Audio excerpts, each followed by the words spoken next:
Pero ako pa rin yung nag-approach kahit na ako lang naman yung nag-react doon sa toxic behavior.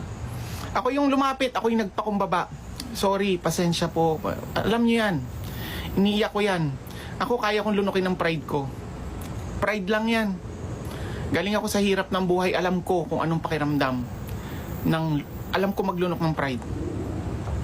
Alam ko po yan. Pero hindi ako papayag na tatapakan ng pagkatao. Hindi ako papayag. Kukwento ko po sa inyo para malaman niyo po yung totoong nangyari.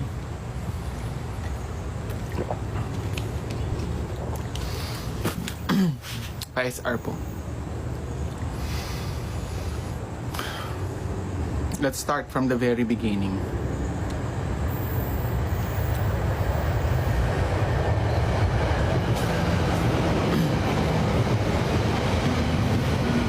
Wala, napuno na ako eh. As in. Si Justin Bryle, nagkaayos kami, nagkalabuan. Okay, sige. Nag-start ang lahat ng to, itong mga sama ng loob ko. Kagagraduate ko ng nursing.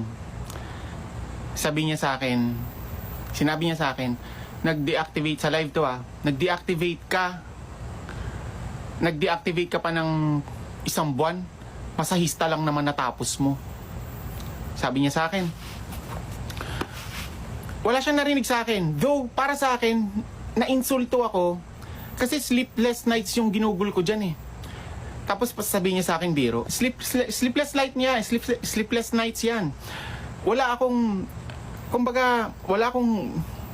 naargabyadong tao dyan sa...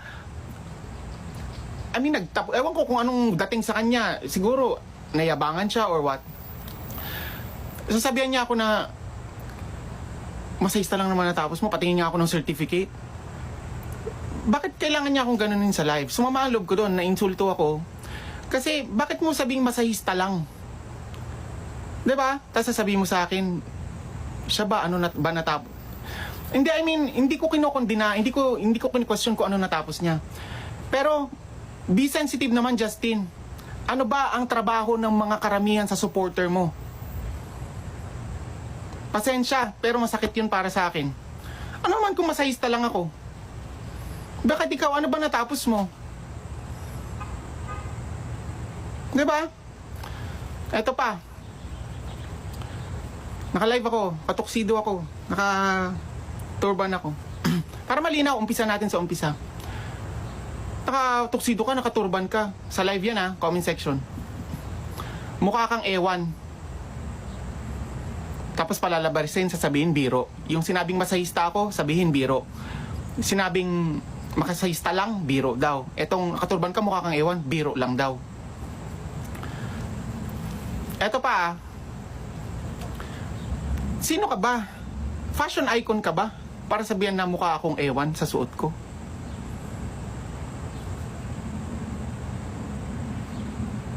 I'm sorry pero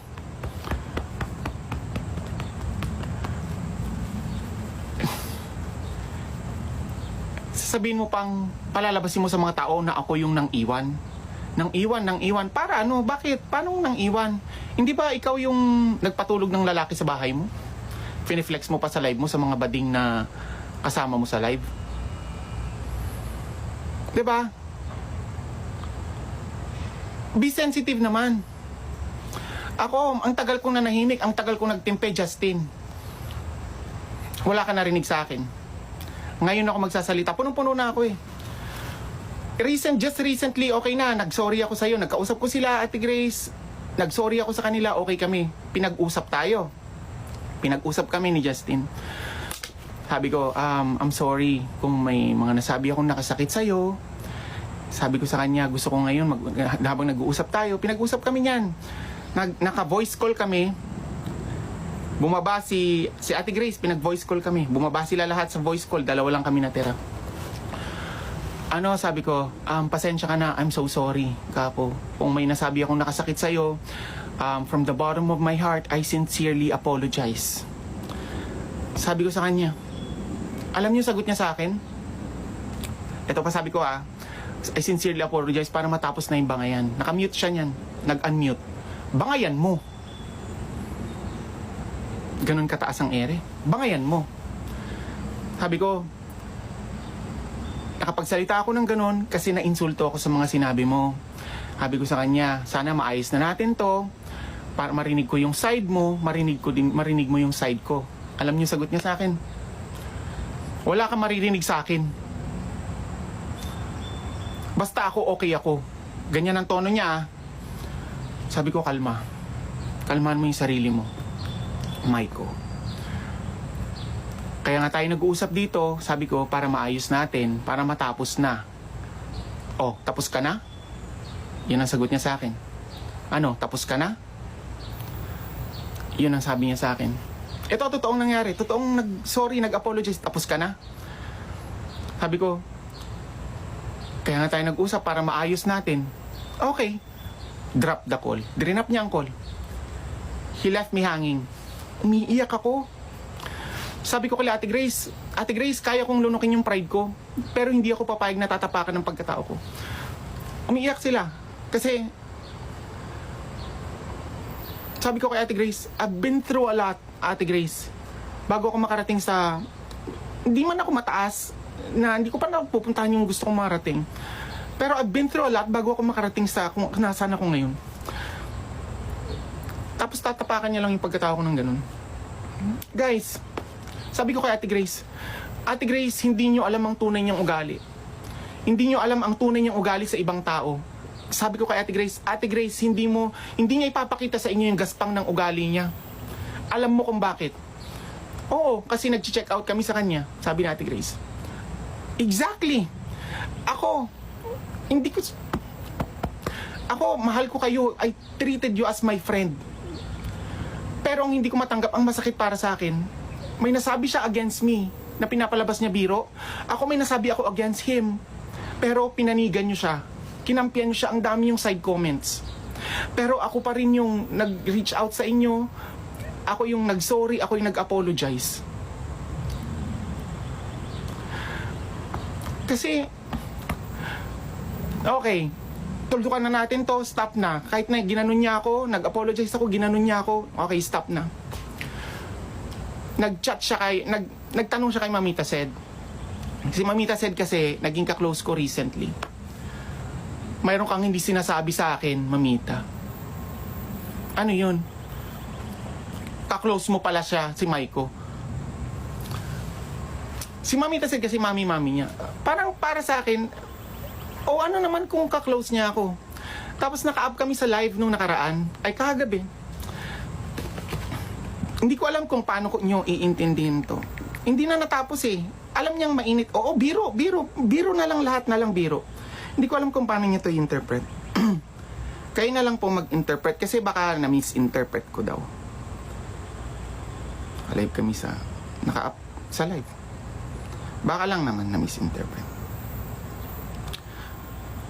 Pakinggan niyo po. Hindi na natapos ang side comments niya eh. Hindi na siya natapos. Sabihin niya pang ako ang mali ang behavior. Sabihin niya pang ganyan.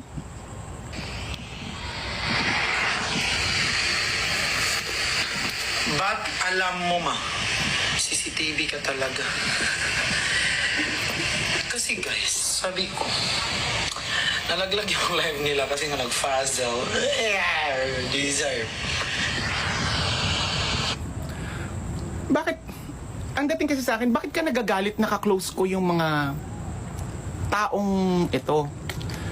So, dapat kapag ka-close sa'yo, ang pangit kasi sa'yo, gusto mo, may papanigan sila. Gusto mo kasi magalit sila sa akin at sa'yo lang. Sa'yo lang sila pabor. Ito guys minsan ko lang sabihin to pa kay SR. Sa lahat ng supporter ni Chani Boo, this is true.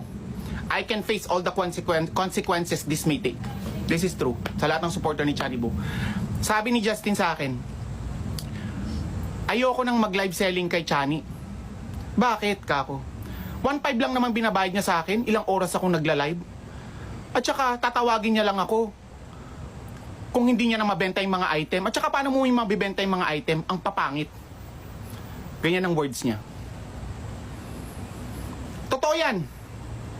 SR niya yan. Kaya kong i-face yan. Handang-handa ako. Ito pa. Kay Perlas na unang kumupkup sa kanya. Ito sabi niya, ang pangit talaga ng ugali ni Perlas.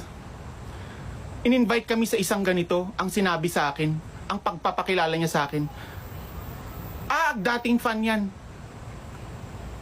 Ganito. Parang hindi ko alam kung totoo Hindi ko alam kung totoo na sinabi talaga ni Pearl yun. Pero, gusto kong malaman niyo kung ano talaga yung ugali niya. Yes. Punong-puno na ako. Hindi. Kaya kong panindigan to. Totoo yan. SR nyo yan. Iparating nyo yan sa kanila.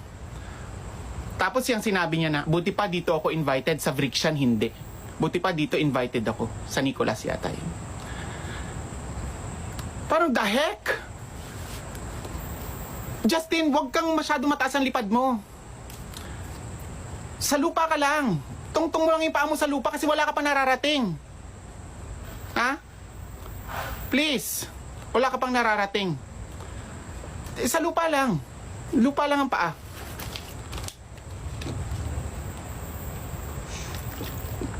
Please. Sa lupa lang ang paa mo. Huwag ka masyadong mayabang. Huwag ka masyadong mayabang. Ito gusto mo eh. Ito gusto mo. Sige, bibigay ko sa'yo. Punong-puno na ako sa'yo. Puro ka satsat. Puro ka paninira. Yun lang guys. Maraming salamat. Pakipost yung mga SR. Parating nyo lahat yan sa kanya. Maraming salamat po. Parating nyo yan sa supporters ni Chani. Gusto ko. Para malaman niya na kapag masyadong mataas ang lipad mo, pag bumagsak ka, patay ka. Thank you so much. Thank you. Maraming salamat.